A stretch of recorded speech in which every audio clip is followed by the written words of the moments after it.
Caracas was underway. Take a look. They need to be able to act this afternoon or this evening to help bring other military forces to the side of the interim president. What happened? Was there an intelligence failure about whether or not some top Venezuelan officials were going to flip on Maduro? Well, first of all, Chris, there can't be a coup led by Juan Guaido. He's the elected leader of Venezuela, duly elected through their constitutional process, so there couldn't have been a coup there. The Venezuelan people's struggle for democracy continues.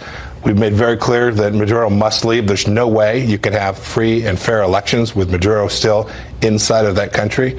And we've made very clear that not only the United States, but 50-plus nations support Juan Guaido and his National Assembly in their efforts to beat back the horrific conditions there. I was on the border in Cucuta. I watched women carrying babies across the border.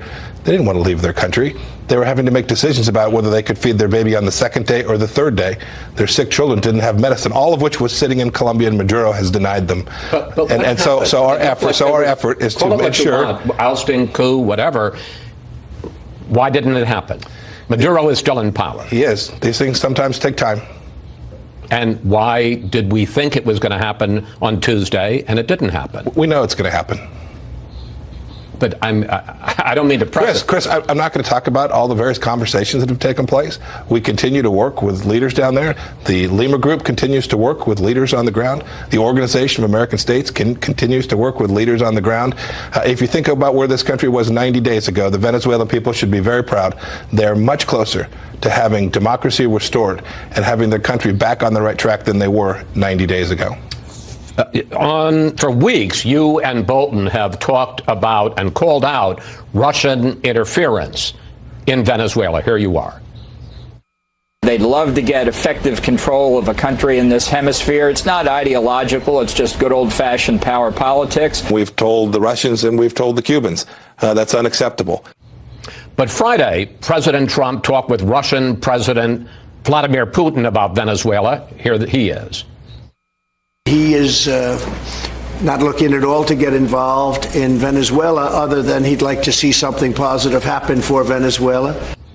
So which is it? Is Putin propping up a dictator in our own backyard, or is Putin looking for something positive in Venezuela? The president's been very clear on this. He said, I think it was in a tweet several weeks back, the Russians have to get out. That remains our view. We want the Venezuelan people not to have interference from any country, whether it's China or Russia. You now have Iranians on the ground in Venezuela. We know about the long history with a couple of thousand Cuban thugs essentially controlling that country today. The United States wants all other countries out of this nation and allow the Venezuelan people to restore their own democracy. We're confident that we're going to achieve that, and I couldn't tell you what day, but it will happen.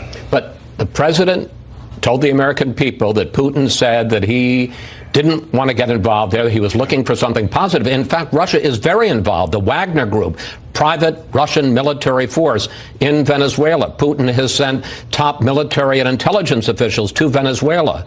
What are you going to tell? You're going to be meeting with Russian Foreign Minister Lavrov in Finland tomorrow. What are you going to tell him? And tell him the same thing the president told the world, that every country must get out, including the Russians.